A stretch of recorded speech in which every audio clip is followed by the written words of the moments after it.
xamante ni Yewwi Askan Wi dañ leen fal dañ ni woon ñoom ñëpp dañuy def déclaration de patrimoine am na ñu ko def Sonko def na ko Babacar Diop maire u Thiès def na ko mais est-ce que ñëpp ñu ngi koy def.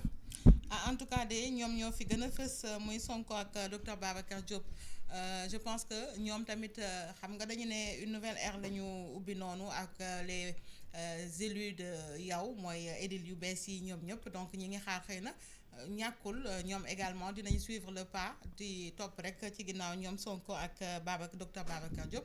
En tout cas lii dee wane rek aussi benn transparence boo xamante ni dooree nañ ko seen gestion parce que man su ma focaliser wu ci Thiès parce que comme man citoyenne la foofu laa bokkee léegi nag docteur Babacar en tout cas def na déclaration de patrimoine am te yaakaar naa ni ça a été clair pour tout le monde ñëpp gis nañu li nga xamante ni wax na ko nee na ay livres la yor donc voilà bibliothèque et tout mais li ñu gën a surprendre kay mooy son prédécesseur di Talla Sylla parce que gestion bi nga xamante ni mi ngi ñu ko doon wan ba nit yi ñu ci bëri amoon yaakaar ci moom foogoon ni tamit am na nu muy taxawee ci gérer mairie boobu parce que Talla aussi il faut le dire il ne manquait pas d'occasion pour tamit xaw a joxañ baaraam ñi nga xamante ni ñoom la fa wuutu ak yooyu mais nag man ba ma gisee docteur Babacar li mu wax yëpp sans compter également cette place publique boobu nga xamante ni tey jii jadis ku xam Thiès xam ni place de France boobu nga xamante ni dañ ko transformé woon def ko benn espace de jeu ak yooyu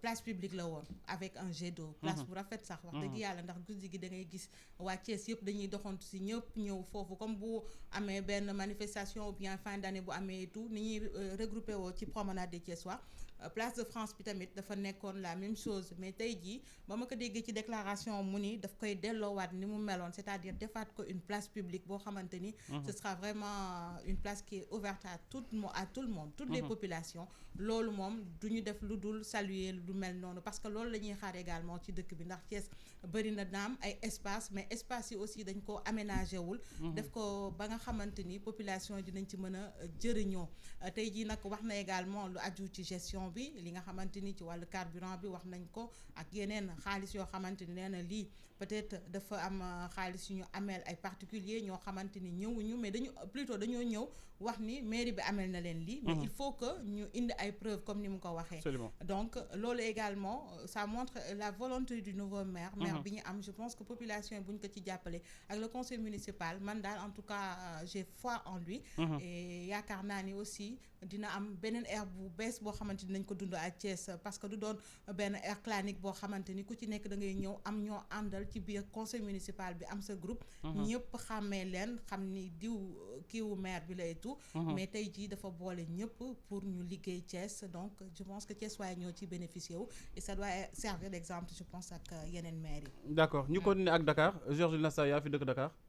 non man dëkkuma Dakar kay. ñaga ñaaw la de. ñaga ñaaw nga dëkk. man dëkkuma Dakar kay dem fii fanaan rek.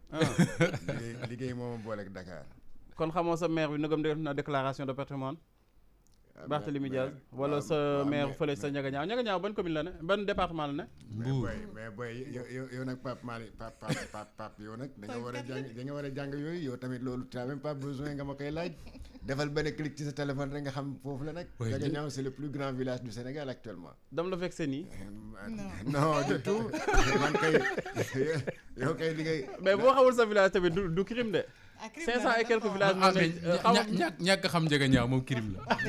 Ndiaga Niao Ndiaga Niao c'est pas n'importe quel village. Moi j'ai été à Ndiaga Niao mais c'est Ndiaga Niao à part Thionck-Essyl à l'époque avant la communalisation bi gën nii c'était le deuxième plus gros village à part Thionck-Essyl en Casamance. Kan mooy seen maire. Ne pas le connaître, Ndiaga Niao a eu un ministre depuis Doudou Ngom, l'ancien ministre sous Senghor, le ministre de l'éducation sous Senghor. Niadiar Sène, tout le monde le connaît avec son fameux amendement. Donc c'est l'amendement Niadiar Sène. C'est même pas ne pas connaître Ndiaga Niao, c'est quand même un crime pour un journaliste. Mais il faut lui dire que Diomaye Faye voulait être maire de Ndiaga Niao. Voilà, Bassirou Diomaye de Pastef par exemple, sans compter que voilà. Donc sans compter pour ceux qui ne le connaissent pas, Ndiaga Sène pour ne pas le nommer. Te dire que Ndiaga Niao ce n'est pas n'importe quoi voilà donc et généralement il y a beaucoup de grands journalistes sénégalais qui viennent de Ndiaga Niao. Ça au moins il doit le savoir. Si il ne le sait pas c'est encore Georges Nesta Diop, Georges Déthié Diop, Antoine Diouf, Feu Jean Meïssa Diop voilà quoi. Voilà ñàkk xam Ndiaga Niao moom Pape Makhtar erreur la. waaw erreur la kon dinaa ko gëstu ji. kan mooy sa maire Georges Nesta. Son mère, elle s'appelle Dr Teningsen. C'est la directrice de l'Agence nationale de l'aquaculture. jot na def déclaration de patrimoine. Non, dégguma ko. Mais bon, ça, elle n'est pas de Yewwi Askan Wi. Elle n'est pas, je crois. Non, au-delà parce que Ramatoulaye lu mujjee mooy exemplarité bi nga xamante ne war nañ ko mën a war nañ ko en tout cas war nañ ci mën a jàng. man xam nga ces histoires de déclaration de patrimoine je crois que je l'ai dit wax naa ko fi keroog man xam nga lan moo ma gën a intéressé mooy la dernière déclaration finale, c'est-à-dire booy génn boobu moo ëpp solo. Parce que bii bu la neexee docteur comment il s'appelle docteur Babacar Diop ma ne la ne ay livre laa yor ak crayon suma kër ak fukki bik ak juróom. Bu ko neexee mu wax loolu ak suma bicrose yoo xam ne moom laay corriger fële ci université bu ko neexee mu wax loolu. Mais léegi wóor na la ne à la fin de son mandat maanaam dans 5 ans muy génn ne la présenté waat bik yooyu nekk bik yi de bind am na bii baaxatul bii encre bi jeex na livre bi lire naa ko bu mais en fait kaña yi lekk nañ ko remplacé naa ko loolu yëpp mën na ko wax. Mais di nga gis léegi bu fekkee ne am loon welo di nga gis buy génn 4x4 nga koy gisee. te loolu mooy dëgg loolu la ñu war a càmbar c'est-à-dire instant bu muy génne ñu càmbar xool yow bi ngay ñëw welo nga yoroon yaa ngi ni di génn yore 4x4 boo xam ne. c'est très important fan nga ko war a jëlee. c'est très important fan nga ko war a jëlee en 5 ans. yaa ngi nii da nga doon loué yaa ngi nii génn yaa ngi R+5. man xam naa fi ay maire Dakar saa yi bu ñu waxee seen patrimoine instant yi dama tiit fu nekk Dakar am nañu fa ay R+ nangam. du ma citer benn tour mais. koo xam ne dafay jege benn maire fii si 10 commune Dakar yi. maire commune yu ndaw yi.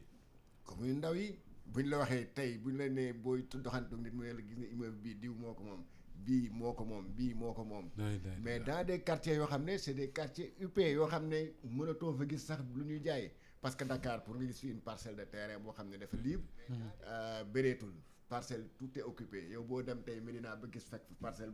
fekk fa amatul 1000 mètres carrés boo xam ne kenn mosu fa dëkk. Médina même chose Parcelles Assainies bi peut-être à la moindre mesure gis des poches wala nga dem des trucs comme ay cité góor bi nga xam ne c'est une nouvelle cité mën nga ko fekk yooyu. Mais quoi qu'il en soit encore une fois lu gën a am solo mooy bi maire bi di génn wala bi ministre bi di génn wala bi directeur général bi di génn mu ñëw nee leen bi may ñëw lii laa leen waxoon bi may génn lii laa am. Mais bu fekkee ne rek comme noonu parce que. xam nga tey lu ñuy wax noonu kaaw Talla Sylla ak son successeur Babacar Diop Talla demoon na fi bay lal basang man bi ma gisee photo boobu daawoon naa ko commenté fii def ko sur Facebook. Man je me demandais d'ailleurs à l'époque moom xam nga loolu c'était juste du populisme. On lui demandait pas ça parce que quand même. Talla il n'a fait que ça. Le bureau maire waxuñu ne da nga war a ndóol ba doo am fi ngay toog. wala nga def ko ni gars yi di def ni bu ñu demee daara. Parce que si aujourd'hui le gouverneur ñëw seet si la gouverneur daf war a fekk nga toog chaise parce que. mais justement gouverneur bu ñëwoon ci mairie Talla nu muy def. imagine toi bu gouverneur ñëwoon foofu naka lay def ci basan gi lay toog. xam naa ñemewu ko parce que loolu ñemewu ko parce que gouverneur sax du ko nangu. parce que loolu c'est wala le ministre des collectivités locales jaar fa je ne sais pas moi. donc même loolu mu defoon noonu c'était juste du populisme de la démagogie parce que xamoon na que ne.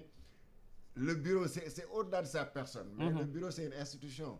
moom daf ko fa fekk na ko bàyyi foofu parce que am na yoo xam ne signature boo toogee si basang pour nga signé xanaa ndigalam di xam nga loolu y a des choses yoo xam ne wax dëgg yàlla am na yoo xam ne yow xel na ko man dama xool position bi mu ne waaye kii bu naree signé document naka lay def kii balaa muy 5 ans yi passé ndig dina dam parce que ça aussi c'est incompréhensible donc loolu pour wan ni ñu nekk nii la di doxee fii di dem Touba chaque année.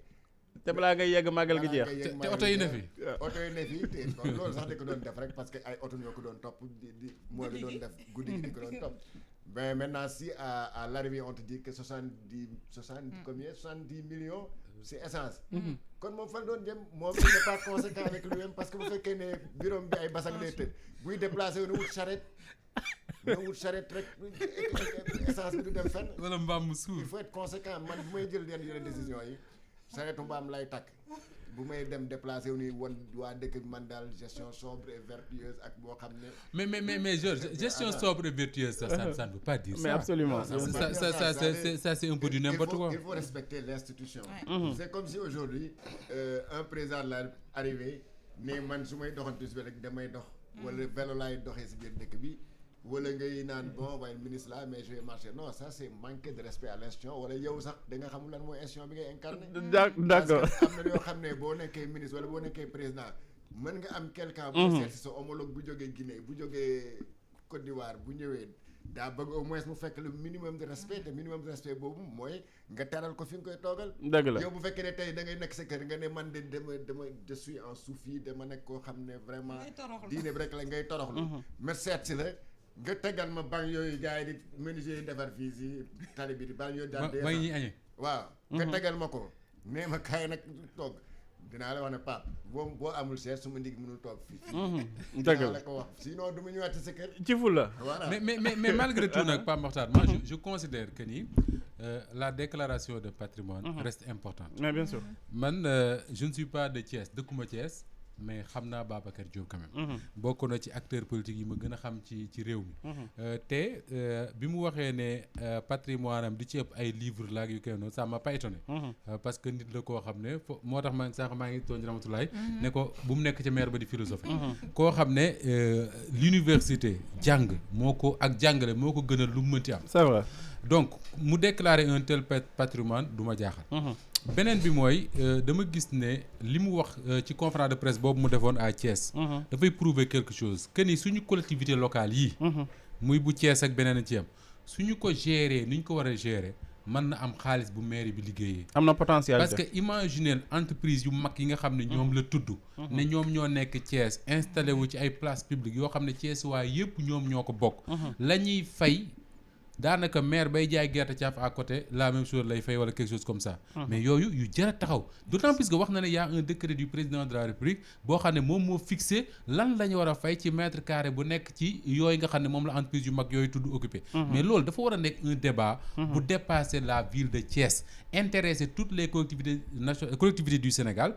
pour ñu xool fu mel ne Mbour par exemple xoolal Mbour dëkk boobu ni mu war a riche ak la fa installé wu yëpp ci ay commerce ay hôtel ay yeneen ak yeneen ak yeneen mais il faut que mairie bi liggéey boo xam ne ku ci nekk la nga war a fay nga fay ko ba mu mat sëkk maintenant il reste que li Georges wax dafa am solo mooy boo defee da man su ma déclaré sama patrimoine ne téléphone bii laa am ak butéelu ndox bii c'est bien def naa ko mais dañ ma war a xaar ca sortie ba 5 ans après su may génn su ma ñëwee ne téléphone bii ma yor mi ngi doon jar fukki junni ak nangam léegi yor téléphone ma yor téeméeri junni lay jar aw ma woon fu ma dëkk tabax naa kër ak ñetti étage yu mu àndal am kër fii am kër fii am kër fii bu boobaa dañu war a xool ba xam est-ce que salaire bi ma gagné pendant ces 5 ans là permettre na ma am loolu wala déet su fekkee aw ma ko rek sàcc naa xaalis jàmbur su fekkee ne salaire bi may gagné permettre ba loolu sàcc naa xaalis jàmbur je crois que loolu mooy li ëpp solo mooy déclarer avant ak déclarer à la sortie absolument Mame Birame Wathie mi ngi mel ni Talla Sylla dafa affiché taalibe joué Kaboy.